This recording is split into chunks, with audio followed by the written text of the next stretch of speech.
What if I told you there was a build that could do this? Now, what if I told you that there was a build that you could stand still and do this? Now, what if I told you that I could teach you how to do this? Now, come with me down this journey as I teach you all about my Fire Reap Chieftain build and how you too can obtain the levels of gameplay that I am showing you in this video. What up, bros? Okay, so today I'm here to talk to you about the Fire Reap Chieftain build that you guys have been watching me play over on my Twitch stream, which you can find a link to down below.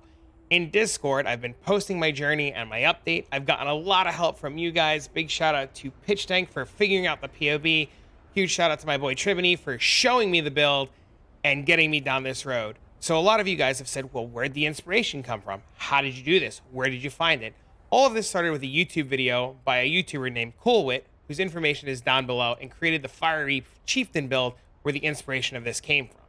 So a lot of you guys know that the basic concept of the build is to convert damage taken from an element and convert it to fire. So in this case, we're going to be taking cold lightning and converting it to fire. We're going to be taking our physical mitigation and also be converting it to fire. And we're going to be doing that with a combination of the gear and the tree. But before we go into the defenses, let's talk offense. Because in Path of Exile, we know the best defense is an extremely strong offense.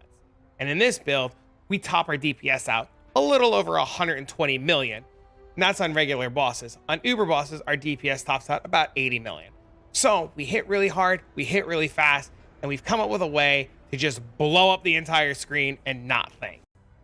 So now we see our DPS is scaled through the roof, and we get there from a couple of ways. We get there from our cluster jewels scaling our auras and our damage. We get there from our omniscience stacking attributes.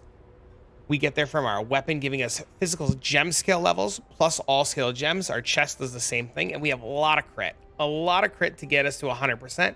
We have a ton of crit multi that also gives us a huge bonus multiplier. We have about 400% crit multi and 100% crit chance. But before we go into the extreme detail of the DPS, which is covered by how our gear is crafted and our gear is created alongside the skill tree, let's talk defenses. We've already mentioned that the best offense in Path of Exile, or the best defense in the Path of Exile, is an extremely strong offense. But glass cannon is not everybody's cup of tea, and some players prefer to be extremely tanky. They want to do what you just saw. They want to stand in those boss beams. They want to get hit by everything. They want to not think and just be as right-click, stand still as possible and just make money. And that is something that you too can accomplish with this build. This build has cast spell suppression, has 90% all fire resistance, has 80% physical damage reduction, capped chaos resistance, and it does this with a couple of things. Each piece of our gear is going to have spell suppression. Each piece of our gear is going to have chaos resistance. Our cluster jewels are also going to tap into chaos resistance, which we'll go over momentarily. And we're going to be buffing our resistances through our aura effects. Pretty much what we're going to be doing is we're going to be using Purity of Fire with a ton of aura effect to accommodate and achieve a 90% max all fire resistance. And then we're going to convert all the damage that we take straight to fire. We do this with our armor, with enchants. Our shield, it converts physical cold and lightning to fire. We're going to be doing this with Arctic armor. We're going to be doing this Herald of Purity of Fire. And we're going to be doing this with our belt. And now that we have an idea of the basics of the defenses, let me break it down for you into a little bit more depth of how we get there. To start, inside of our skill tree, we use a very specific item. This item is 100% core to the build. You probably can't play it without it. You 1000% need it. Let me stress again, this is absolutely mandatory. So if you're thinking about trying this build and you don't have this item, just stop. Stop where you're at, find something else because you 100% need it. That item is Sublime Vision. Sublime Vision has been an amazing item. It drops off of Uber Shaper. You can get it from the Uber Shaper Elder fight. And it's very unique in what it does. It says, auras from your skill have a % increased effect on you. And that ranges from 20 to 40. In our case, the more increased aura effect, the better. We want as high as close to 40 as possible because we want to scale Purity of Fire to the moon. The second most important part of Sublime Vision reads as follows.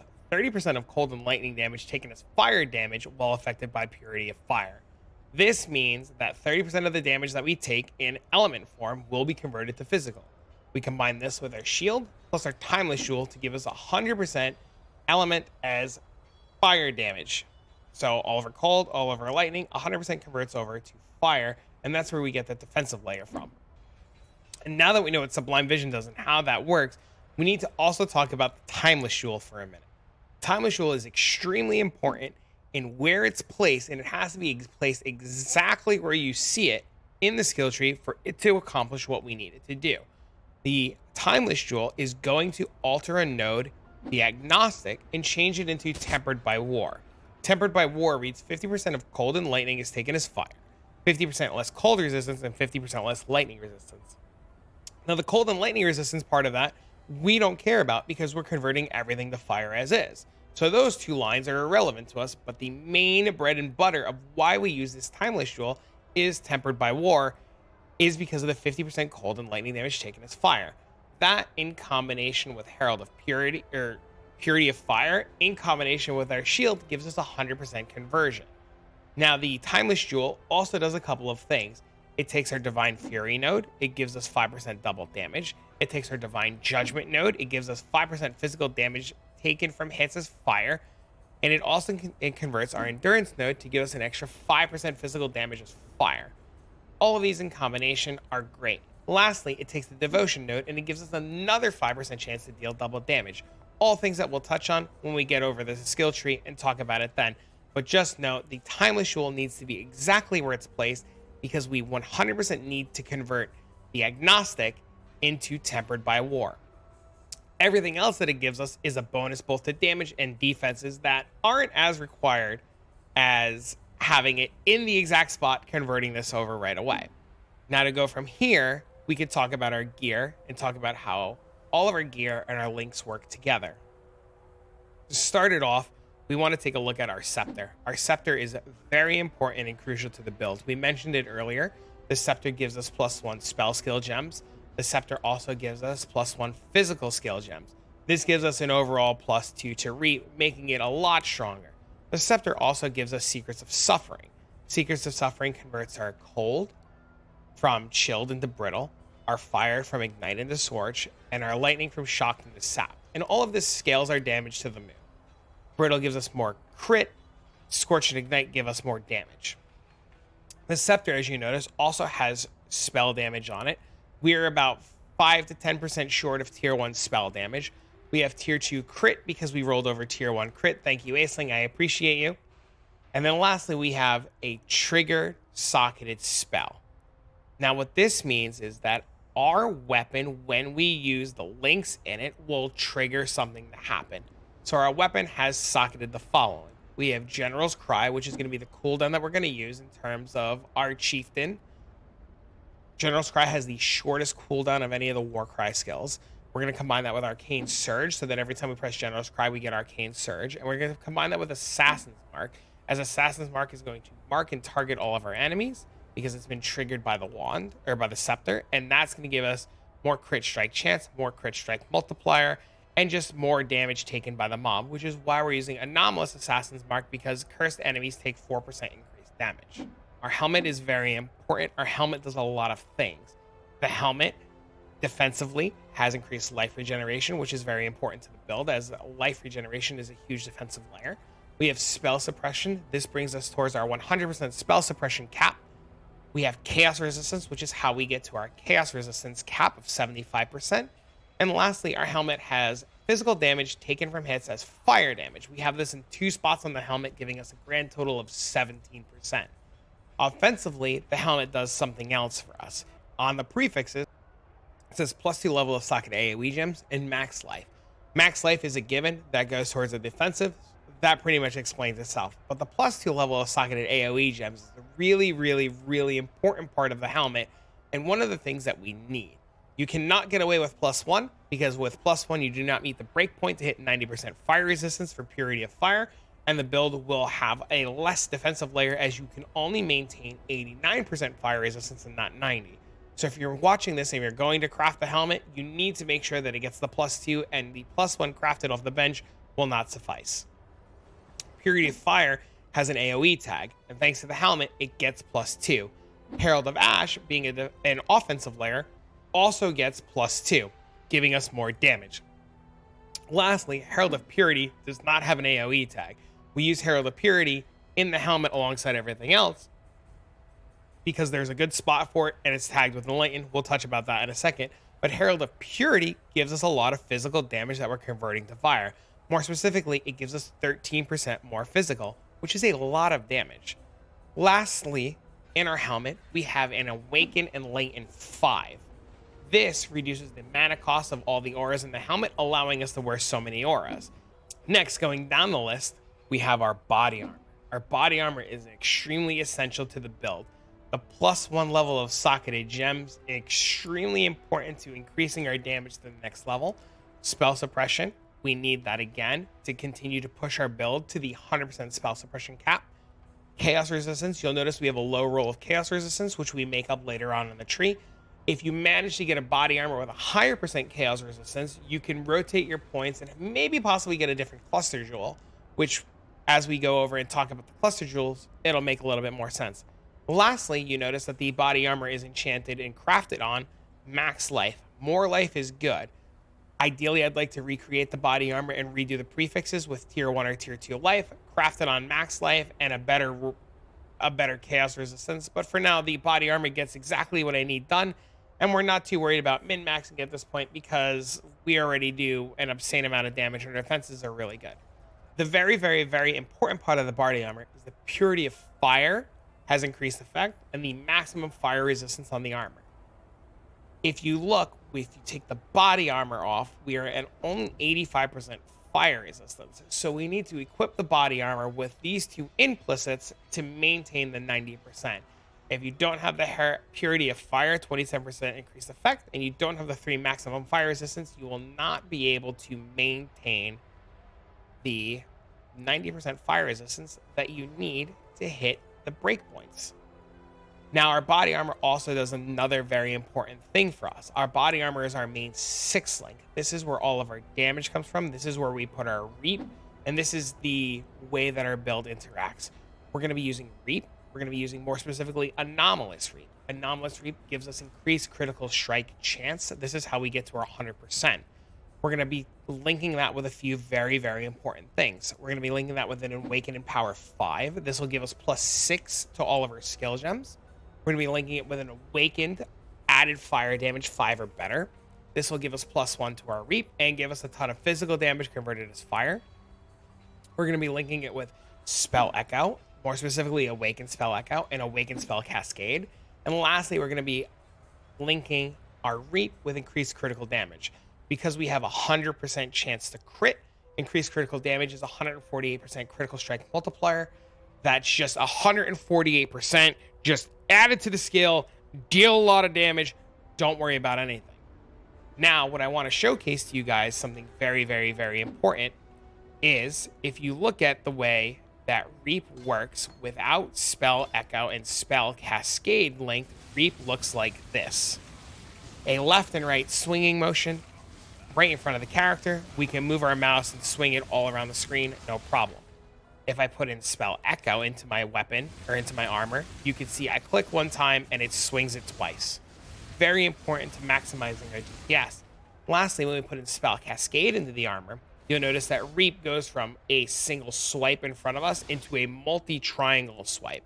And this is where we get the overlapping DPS and the Reap window or the Reap area, as we want to put our cursor directly on the boss and have these overlapping swipes overlap each other and hit the boss to deal the maximum amount of 120 million DPS, noticed by the POB where it says Reap attacks ×3. Something else very important to note about the body armor that you'll notice, I have multiple white sockets.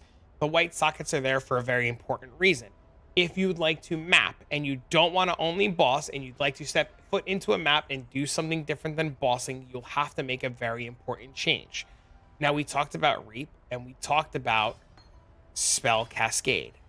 If we take Spell Cascade out and Reap out of our body armor, we can replace it with Exsanguinate and we replace it with Chain. And what that does is it'll look like this. Every time that we attack with Exsanguinate, the mob will get hit, the mob will die, Exsanguinate will explode and chain and hit another mob. This makes your mapping experience go from pretty slow, pretty medium, to very fast, as you can shield charge around a map, use Exsanguinate, shoot a mob, blow the whole screen up, go a screen over, see a mob, shoot a mob, and rinse and repeat. And that's why we have the 2 white sockets. Ideally, you want the white sockets where I have them, converting a blue and a red, but if you get them at other spots, you can make it work too. The more white sockets, the better. So we talked about the body armor. We've talked about the weapon giving us Secrets of Suffering. And to activate Secrets of Suffering, we need a very important piece of gear. And that piece of gear is our gloves. Our gloves do something very offensively and very defensively for us. In terms of defenses, we get more spell suppression. Spell suppression is good, and we need spell suppression on all of our gear, plus a skill tree to hit 100%. And that's why you see spell suppression so far as a running theme on all of our gear. Now, we don't have chaos resistance on our gloves. Instead, we substitute it with dexterity to go alongside omniscience, so that we get more omni, so that we have more LE pen for our fire damage. Lastly, on the gloves, we want to talk about is the last suffix slot. This line reads as follows: increase global critical strike chance by %. That % puts us at the 100%. And it says increased elemental damage if you dealt a critical strike recently. So the gloves give us a flat 29% bonus damage at all times because we crit all the time. Now you'll notice on the gloves too, once again, we rolled them with life, and we rolled them with something very interesting. There are 2 spots, both in the prefixes and in the implicits. You'll see it says physical damage converted to cold and physical damage converted to lightning. The 25% physical damage converted to cold here and the 25% physical damage converted by lightning is what gives us our sapped, and which gives us our brittle. Now the extra 50% damage converted from fire comes from our skill tree and the Ascendancy, which we'll talk about shortly. Moving on over, we take a look at our boots. Our boots are very important. Our boots do a lot of things. Our boots give us spell suppression. Our boots give us a high stat. In our case, we rolled strength. And our boots give us a high percentage of chaos resistance, which helps us to hit that 75% goal for our chaos resistance. And the prefixes of the boots, we have a high life roll. We have an Aisling crafted movement speed and cannot be chilled. And lastly, we have extra armor. The extra armor has been Exalt slammed on thanks to the Vision Slam, and that's just what we got. Ideally, if I were to remake the boots, I'd go for a tier 1 life roll, and then I'd go Aisling Slam, hoping to keep the life roll, getting the same movement speed, and then re-Exalt slamming on anything else. You notice the boots have a couple other things. The boots give us increased action speed, which allows us to attack faster, move faster, and do a bunch of things faster. It also gives us an extra 5% physical damage as fire, which increases our damage overall. And the main takeaway from the boots is that it says damage penetrates 10% elemental resistance if you haven't killed recently. Now the boots, gloves, and helm all have enchants like this, which these enchants come from labs. So if you know a lab runner or somebody in the community that can help you to obtain these, this is very good. In our community over in the Discord, which if you haven't joined yet, you should probably consider doing, we have a lab runner. And we have a couple of guys that are constantly running labs, constantly taking lab services, and they'll be able to help you. Down below, I have a link for my friend Juryo, who constantly streams labs, and that's his bread and butter. Juryo can be found in my Discord. He can be found on TFT, and he's really reliable in getting things done. I can hand him my gear. It'll get done. It'll get handed back to me. I personally don't like labs. I think it's not a lot of fun, but a lot of people really like it, and it's better for me to just pay somebody to get the gear done, and I've got a great trusted source. Now, moving along, we could talk about the jewelry, but the jewelry is tied in with our omniscience. And I know a lot of you guys have used omniscience. I know a lot of you guys are seeking to chase omniscience, and I know omniscience is a high ticket item that a lot of players really want. Omniscience reads as follows: modifiers to attributes instead apply to omniscience. 1% to all elemental resistance per 15% omniscience, and penetrate 1% elemental resistance per 15 points of omniscience. Essentially, to break it down, every 15 stat points that we get, whether it be strength, int, or dex, combined together to make 15, give us 1% elemental resistance and 1% elemental penetration. The reason we use omniscience versus, say, leadership is so that we don't have to worry about our stats. Omniscience takes stats requirements and throws it out the window, while giving us elemental penetration, elemental resistances, and gives us the ability to ignore attribute requirements and replace it with percent of our omniscience. In our case, 25%. If I were to take off my Omniscience, none of my gear would work, as I would be short the int requirements to equip all of my gear. But if I were to keep my Omniscience on, all of my gear works. Essentially, we get a free 70% elemental pen on Uber bosses and regular bosses thanks to Omniscience and stacking a bunch of stats, which will go hand in hand with one of our rings in a second. You'll also notice that our Omniscience is allocated with Marked for Death. Marked for Death says that a marked enemy, in our case, Assassin's Mark, will die if hit at the 10% life threshold. So essentially, the anointment on our amulet gives us a free just kill you when you hit 10%. So it's just a lot of free damage when a boss, both Uber or regular, hits that mark. Same thing with regular white mobs, magic mobs, and rare mobs, except they die a lot faster that you'll never really notice the 10%. But if you're doing, say, Uber Serious or Uber Elder or any of the Uber bosses, 10% of health is a lot of health. So being able to kill the boss after dealing 90% of their life is really impactful. So we know about our Omniscience. Let's take a look at our rings. The first ring we're going to be taking a look at is our Vermilion ring. Our Vermilion ring gives us 7% max life. The max life is good. More life, more damage, more survivability. And the suffixes of the ring, these are pretty mandatory. We need Critical Strike Multiplier for more damage. We need Cast Speed because Reap is a spell, and the faster we cast, the more damage that we do. We're looking for attributes, because attributes plus Omniscience equals more damage. Now in our prefixes, we want something very, very specific. We would just lock suffixes, and then we would Veiled Chaos Orb, try to get life. And once we have life, we're pretty content. Now, the life in the prefix from the Veiled Chaos Orb feels really good, and that leaves us with 2 open prefix slots. The first prefix slot we're going to do percent increased damage, which we're going to craft on from the bench, and that gives us a flat 17% damage on top of everything else. The last slot, we get to Exalt Slam. Now, for me, I hit max mana. Not something I really wanted, not something I really need, but if you're crafting these rings and you get to Exalt Slam, that means you could get something better. Increased elemental attack damage. There's a lot of things that you can do, and if you're making these rings and you hit something that's really good and you want to tell me about it, the comments down below, let me know how your rings turned out. My second ring, though, we used a synthesized base ring with Onslaught. Onslaught says gain percent attack, cast, and movement speed every time you hit something. In our case, it'll be 20%. We're always attacking. We always have Onslaught, so it's a free 20%. For this ring, we're going to do the exact same thing. We're going to get high stats in the 3 suffixes. The prefix, we're going to go for a percent life. We're going to craft on the bench percent damage, and we're going to Exalt Slam again and hope for something good. This ring is really good and really strong. I would like to eventually recraft this ring or get a new base and have a second ring, once again an Onslaught base, where it mimics my Vermilion ring, where it has Crit Strike Multiplier, Cast Speed, and a high attribute. For now, this is what I have. I've cleared all the content in the game with this. I can do everything with this ring. I think this ring is really, really, really solid, and this ring is very versatile for other builds. So I don't plan on recrafting it anytime soon. And this ring wouldn't have existed if it wasn't for my buddy Ebile. So Ebile, thank you for help with the ring. I appreciate it. You are a literal legend. After looking at our rings, we move on over to our shield. We're using the Dawnbreaker Colossal Tower Shield. This shield is mandatory. I've talked about this before, and I'm going to reiterate this. The shield helps us to convert our cold and lightning damage to fire. The shield is 100% required. You cannot play the build without it, and the better percent rolls on the shield, the more that we can convert to fire. Because we want to convert 100% of our cold and lightning to fire, ideally we need 20% cold and 20% lightning converted to fire to maintain that 100% elemental to fire conversion, giving us the max amount of defenses. Our Fizz converted to fire at 20% is really good because that helps us take a larger physical hit as we're converting as much physical as we can to fire. You've noticed that we convert physical to fire both on the helmet, both in our Ascendancy, which we'll get into, and both on the skill tree thanks to the Lethal Pride. So if you are going for the shield and you are scoping at the shield, I really recommend trying to get perfect rolls on the cold, lightning, and physical. But if you can only get the cold and lightning, that's a great starting point, as converting all the elemental damage will be a huge defensive layer, and then upgrading the shield later on is not a bad play. Lastly, we have Mageblood.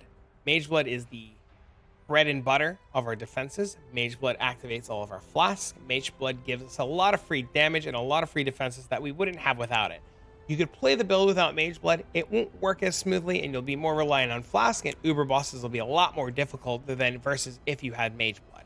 What makes Mageblood so unique is it says magic flask cannot be used because they are always on. The left foremost magic utility flask constantly apply their flask effects to you. So that means as long as you have 4 magic flask on, it doesn't matter what slot they're in, they'll always be on and they'll always be active.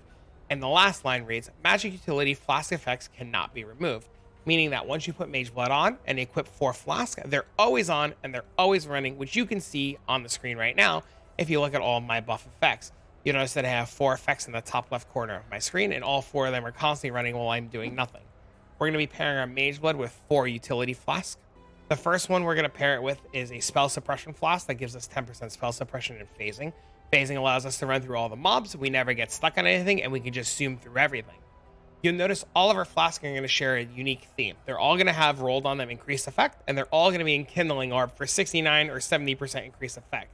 Essentially what this means is we take a flask, in our case spell suppression, we increase that spell suppression by 69% from increased effect, another 25% increased effect, and then we get a secondary stat, which is in our suffix. On our quartz flask, we have increased cast speed during flask effect. Since the flask is always running, we always have increased cast speed, and we have tier 1 cast speed here. So we get 17% increased cast speed, affected by 25% increased effect, affected by 69% increased effect. And you'll notice the same thing if we move on to the next flask, which would be the Ruby flask. Our Ruby flask gives us 50% fire resistance, 20% less fire damage taken, and since we convert all of our damage to fire, we take 20% less because we have the flask always on and always running. The flask has a 69% increased effect and a 25% increased effect, both which affect the less damage taken from fire, which gives us a really big multiplier of fire damage reduction when we take a hit. You'll notice too on our Ruby flask, we crafted on regenerate life per second during flask effect, so we have a source of life regen that's really, really, really good. Next, we have our granite flask. Our granite flask gives us 1500 armor. That's a lot of armor, especially when you look at the modifiers on the flask. Once again, 69% increased effect. If you can get 70, that's 1% more. It's really good. 25% increased effect, and another 56% increased armor during our flask effect. So essentially, for the physical damage that comes through that's not converted to fire, we have a lot of armor to help mitigate this. And because the flask paired with Mageblood is so strong, we don't need to run things like Determination. So we get to save up a defensive aura slot for another offensive slot. Lastly, we want damage. A lot of damage, and there's a lot of free damage to be getting by Mageblood, so we equip a Diamond Flask. The Diamond Flask gives us 100% global critical strike chance, a 40% critical or 46% critical strike chance during flask effect, and 70% increased effect plus another 25%. This paired with everything else gives us our 100% crit chance all the time whenever we hit, and also helps us to achieve high enough damage to max out our brittle, giving us more crit chance. Mageblood. I can't emphasize this enough. If you're going to build this and you're going to invest, do not skimp out on the Mageblood. It's really good and really strong and highly, highly advised. If you want to mimic exactly what I'm doing, you need to copy the Mageblood, you need the Sublime Vision, you need the shield, and you need pretty much everything the way that I have it to make it work exactly how you're watching this video. If you've managed to clear the bosses not using Mageblood and you've managed to do and make small changes, this I would love to know, because if we could find ways to make this more readily available for people, that'd be great. Good opportunity to scroll down and leave a comment. So, I know, I emphasize Mageblood, and you're saying to me, well, how do I get Mageblood? What do I do? Well, I have a couple of guides that have worked very well for the community. Everything in the Discord's been blighting. You can blight, I can blight, we can blight together. You could be blighting while watching this video. You could be blighting while eating dinner. You could be blighting and blighting and blighting, and you can make a ton of money. And I have a bunch of guides and a bunch of videos. You want to click on the little comment card floating around the screen. That'll take you to some of my guides that'll walk you through how I made my Mageblood. On League Start, I had a Headhunter in 6 days, and then 5 days later, I had a Mageblood, all by sitting in Blight, and it was really easy and really simple. I know a lot of you guys are like, what does the skill tree look like? I have a POB down below. You can plug that into POB, follow along. You can take a look at what we do, and you can see everything that's going on. Essentially, for the skill tree, we do a couple of things. We're starting Marauder. You can't be anything else. You have to be Marauder. We go Marauder and the Chieftain, and the big takeaways from the Chieftain Ascendancy is that we get the Flames Advance, which converts physical damage to fire. So 50% of our physical damage taken is converted to fire. Every 10 seconds, we gain 100% physical damage as extra fire, which is a huge damage multiplier. we're going to get fire damage leeches life. And since we do 50% of our damage is fire, we have some swarm of life leech. We get 10% increased strength, which goes really well with Omniscience. And we cover our rare and unique enemies in ash for 10 seconds. So being covered in ash means they have 20% less movement speed. They have 20% damage taken from fire, and they're slower. Slower mobs means you get to live longer and reposition and do what you need to do. Lastly, the cleansing water notable gives us 100% fire resistance, 20% of physical damage taken as fire damage, 20% increased life recovery rate if you've taken fire damage recently hit from an enemy. So we get physical damage taken from hits as fire from there, that's 20%. 50% of physical damage converted as fire from the Flames Advantage, which is 70. We get 20% from our shield, and then we get another percentage from our helmet. So we get 100. It's pretty good. So we convert our physical and we convert our element. Here I was this entire time thinking we were only at 70%. All right. So with our passive skill tree, you'll notice that we have Sublime Vision in a very specific spot, and we have our clusters in a very specific spot. Same with the Timeless Jewel. If you're following along on the POB and you have it pulled up in front of you, these jewels need to be placed in these specific spots. The only thing that's interchangeable are the clusters, and where the clusters go, as you can put one cluster down below and one cluster up above and swap where the mediums are. Everything else has to be placed exactly where it is, or the build won't work. The build gives you a lot of increased life on the tree, life regeneration, max fire resistance thanks to barbarism. You'll also get more reduced cost of skills, more recovery of life, more increased damage. You'll get reduced cost of life for when you use skills such as Reap. You can fit all of your auras thanks to on top. You'll have a mana cluster wheel. This wheel will give us mana reserve efficiency. Above that, we have a crit wheel, which will give us more critical strength multiplier for spells, more crit chance, and it'll give us increased effect of non-damaging ailments, which is how we scale our brittle. You'll notice too that our Timeless Jewel gives us a chance to deal double damage in 2 spots, chance to gain physical damage as extra fire, and chance to take physical damage taken as extra fire. Lastly, it gives us, like I said, 2 spots of double damage. Our cluster jewels are very important. Because we don't have chaos resistance at high tiers on all of our gear, we need to make up chaos resistance on the tree, which we take with a large cluster jewel that has 5% chaos resistance, 35% increased effect, increased attack and cast speed, and damage. Our cluster jewels are pure damage. The only defensive stat on our cluster jewel is the chaos resistance. Our medium cluster jewels are extremely important. They give us Purposeful Harbinger. Purposeful Harbinger says, auras from your skills have 8% increased effect for each herald affecting you. We take 2 of those, so we get 16% for each herald. We have 2 heralds. We have Herald of Purity and Herald of Ash, which gives us 32%, which is the breakpoint that we need to get Purity of Fire to give us the maximum 90% that we need. And we take Empowered Envoy for Herald skills. Herald skills deal 40% increased damage and 20% increased effects of Herald buffs on you. So we take that in 2 spots so that we gain a big bonus multiplier to our damage. You'll notice too that we have a small cluster jewel for natural affinity, which gives us the Nature's Patience node, which gives us Grasping Vines. The biggest takeaway from this build is that we can stand still, take reduced damage, deal double damage, and Nature's Patience gives us that. Also, we managed to find a Corrupted Natural Affinity, which gives us Corrupted Blood immunity. You can get Corrupted Blood immunity on any of the gems or jewels socketed on this build.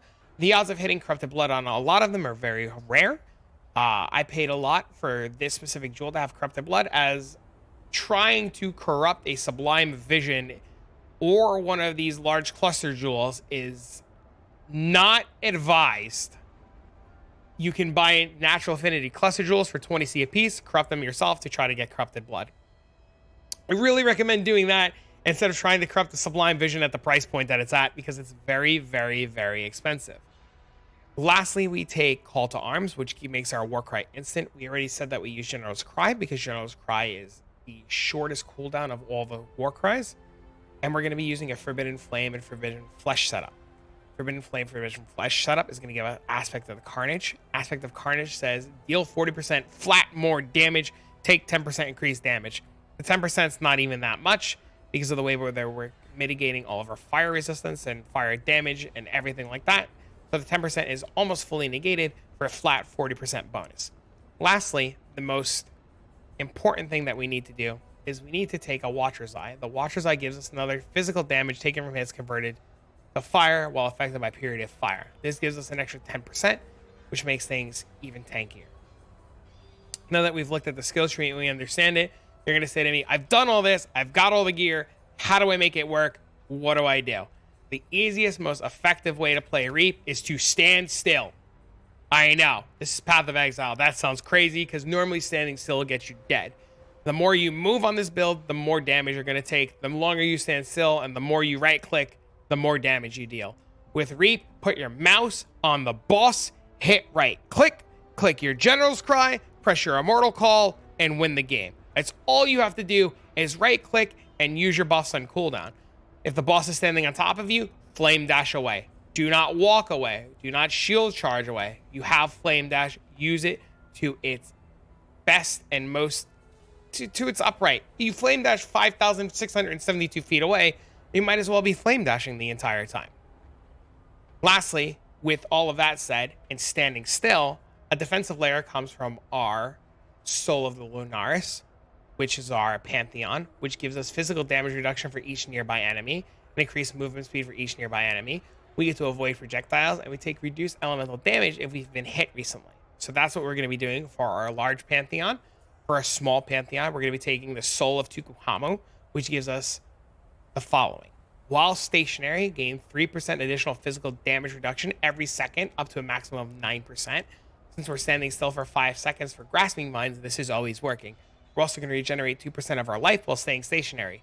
The theme, don't move. If you need to move, flame dash. If you walk, you die. Now, if you're doing the Adziri fight and you need to change your Pantheon, you take Soul of the Yugal, which gives you reflect immunity. So that's how you get around that. But lastly, stand still, right click, cast your Reap, blow the boss up, have a good time, call it quits, because you're just, Scrooge McDuck reining in currency. So if you like this video, you like what you saw, you've made it to this part, thank you. I appreciate it. I hope you guys found this really useful. If you haven't by now, I really advise you join the Discord, come by the Twitch stream, ask a million questions. If you're trying to craft the gear and you don't know where to start, we have a crafting section in Discord that'll help you out. I'll be more than happy to answer any kind of questions that you need or have. I'll walk you through whatever you need, and then we'll just go from there. But for now, if you want to kill bosses and you're killing bosses and this is working for you, let me know down below. But I hope you guys make it, and I hope you guys kill bosses and make currency. Lastly, I'll be focusing on doing the small events that POE's got coming up in the next 2 weeks. There'll be a bunch of little leagues. I'll be doing that. And then I'll be following up with my league starter, where I'll be figuring out how I'm going to be leveling, creating a skill tree, what skills and gems I'm going to be using, and my plan to getting the maps in day one and sharing all that with you within future YouTube videos. So stay tuned. If you haven't turned on the notification bell, I highly advise you do that, because if you want to know what I'm doing for League Start, it's coming soon. But for now, have a great evening. So long, farewell, Avita, say goodbye.